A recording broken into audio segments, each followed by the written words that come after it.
I could not just simply act like I was acting at home. But after 7 years, even though I was speaking the language already, I still had my accent. What France actually taught me.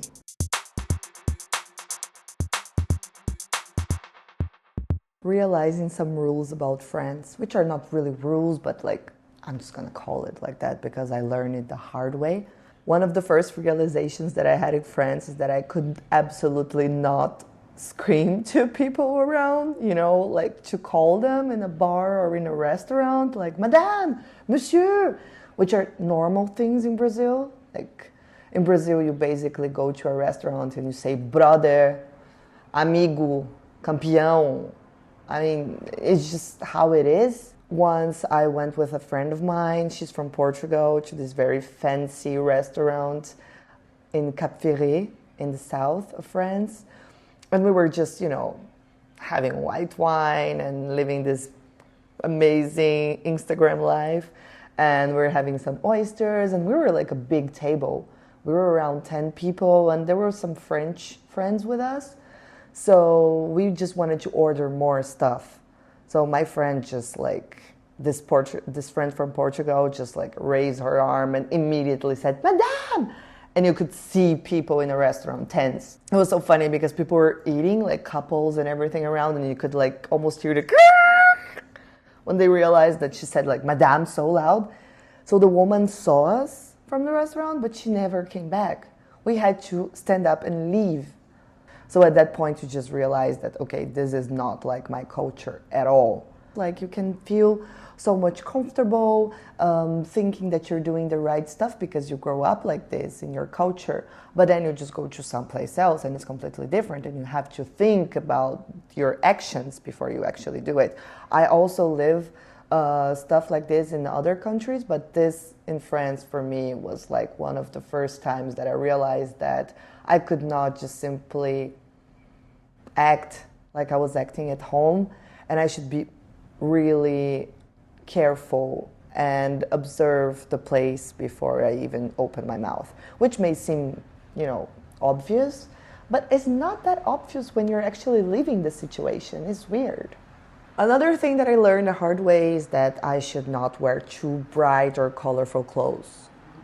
And I'm not really the person that wears bright colors in general, but that really surprised me, the way that French people were kind of looking at me on the way that I was dressing, especially in the beginning because I didn't speak any French when I arrived. So I could feel that little look of and I don't know, I was just becoming very aware of myself on that environment.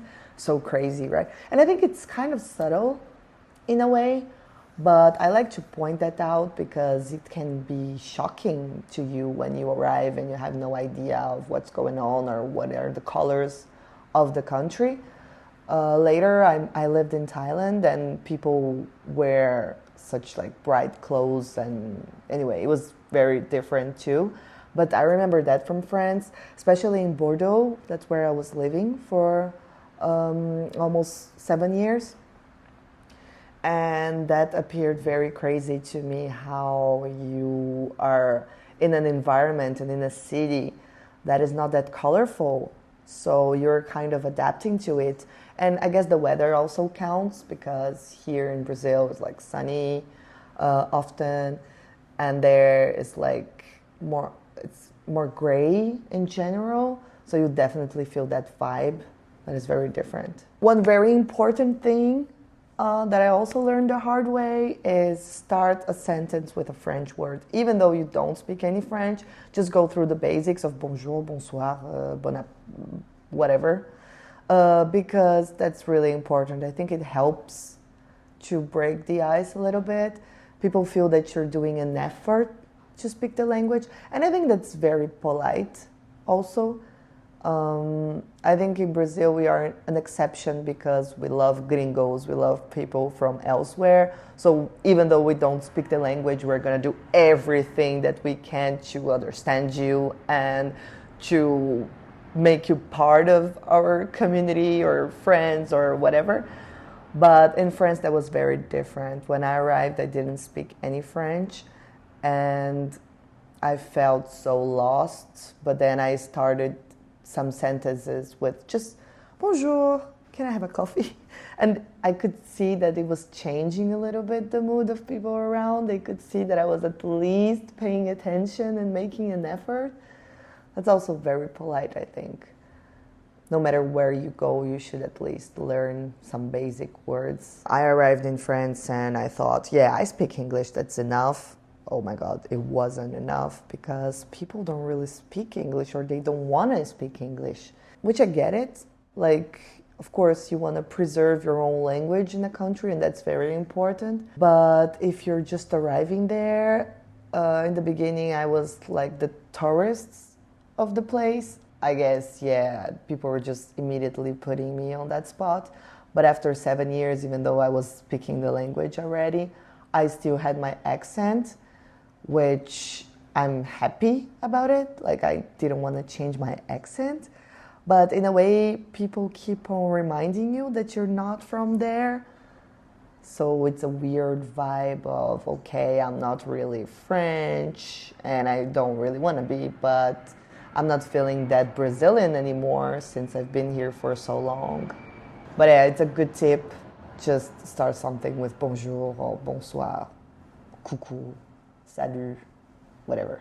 The floor is lava. Why I say that? Because we have this idea of Paris, which is like the romantic city and everything is great and it's beautiful, and it is.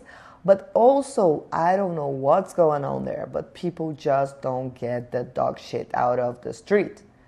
So be careful. Like, you're walking around and it's an amazing place, so you're often looking up and trying to see where you are and identifying the cool bars and restaurants and theaters and whatever, and then you forget to look where you're going. So be careful.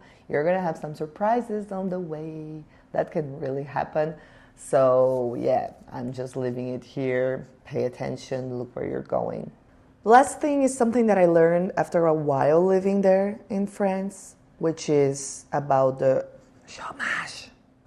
Yeah, they have this help from the government when they are not working.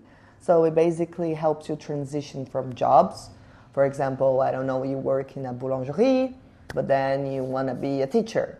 So while you're transitioning from one job to the other, the government can help you finance this transition. So it's really interesting. I think it's really important. In Brazil, that's a completely different game. But I felt that a lot of people that I know had the chômage not to transition from another job, but just to travel around the world, which is an interesting use of that money. But, you know, who am I to judge? I was also traveling, so whatever. But I don't know, that's something that quite stays. So if you start having some French friends, probably you're gonna have some people that are in chômage. And it's a crazy thing to think about, especially for me coming from Brazil, because this is completely different, to get financial help from the government. And I feel that France is also very criticized because of that. Even French people themselves, they say that it's just too much help that they get.